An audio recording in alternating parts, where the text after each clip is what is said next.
Sonder. The realization that each random individual is living a life as vivid and complex as your own. A word in its definition has never perplexed and thrown me into such an existential crisis such as the one stated just previously.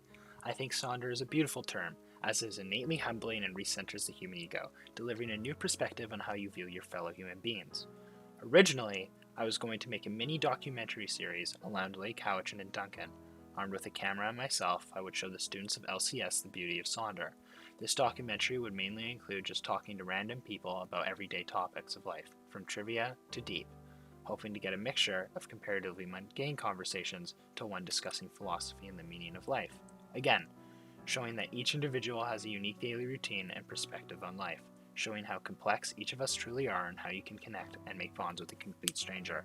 But sadly, as the state of COVID got worse and the rate of infections kept climbing due to Omicron, I had to temper my expectations, scrapping almost the entirety of the old scripts and ideas presented as they were infeasible. So now, I present a more curated experience, exploring the lives of 3 individuals, all of which I can confidently call friends, each one of them a relationship I've cultivated over the internet. Pictured here is Casey, someone I've spent countless hours talking to and sent an innumerable amount of messages to as well. Introverted, shy, and just slightly awkward would be the best way to describe Casey at a first glance. Because of this, opening up to each other was at first hard. Conversations would sometimes go stale, but now, almost a year and a bit later, I can say I consider them a very close friend. Now, how did this relationship even start off with in the first place? Well, on December 20th, 2020, I went on Omegle, a chat site that pairs random sets of strangers together, and out of roughly 40,000 users that night, I talked to Kay. Do you know how incredibly small those odds are? That's like actually finding the needle in the haystack. From this point on, a friendship with its highs and lows, like any other, would form. I have now known Kay long enough for their life to go through substantial change, from when they were trying to join the Air Force to them reigniting their passion for programming and pursuing that in post-secondary. I've also known Kay long enough to talk about our shared depressive moments, his journey of finding his sexuality and coming out as gay to his family, and his absent father. Despite getting along with Kay, we are complete opposites, which I think is pretty hilarious, and the differences we share only add to our relationship. Next up is Caden. Like Casey, we met on Omegle and defied the odds. Unlike Casey, Caden is open, extroverted, and naturally charismatic and has a way with his words. Where me and Casey would spend most of our time texting or doing the occasional call to each other, me and Caden's relationship would take a much more proactive turn, introducing me to his friend group where I would spend countless hours making memories that I can still recall almost a year later, from pirating Steam games or having makeshift rap battles on Discord. Like Casey, me and Caden talked about more than just the good things that have happened in our lives.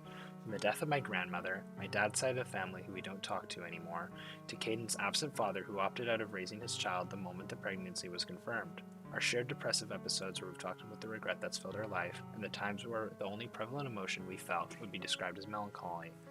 Although I may not talk to Caden as much as I used to, and I feel a certain amount of regret for not reaching out more, I greatly enjoy and appreciate the time we spent together and will hold it dear to my heart. Now for my final example of Sonder, I will be presenting Doll, someone I met through their now defunct Instagram art account with, as you can see, 50,000 followers. Doll is an amazingly talented artist. Other than that, she's an incredibly smart woman who tends to put herself down all too frequently and has the most atrocious taste in men. I met Doll when she posted on her story asking for friends with a good sense of humor. I, of course, cracked a joke, and for 2 years we've been talking on and off with varying amounts of frequency. Me and Doll have discussed similar unfortunate events in the life of Casey and Caden, but I don't have permission to tell you the details, so I will keep them in this format, leaving them vague and ambiguous. The one thing I have gotten permission to share is Doll closed her art account due to mental health reasons and is taking a break from social media platforms. Now for my closing statement. I hope I have significantly shown what Sonder and the concept behind it are in the time I've allotted myself, to show we are all incredibly diverse and different, and yet at the same time staggeringly similar, that in the modern world, meaningful connections can be made defying borders and geographic scale with the power of the internet. Thank you for watching my video. What are the chances of this?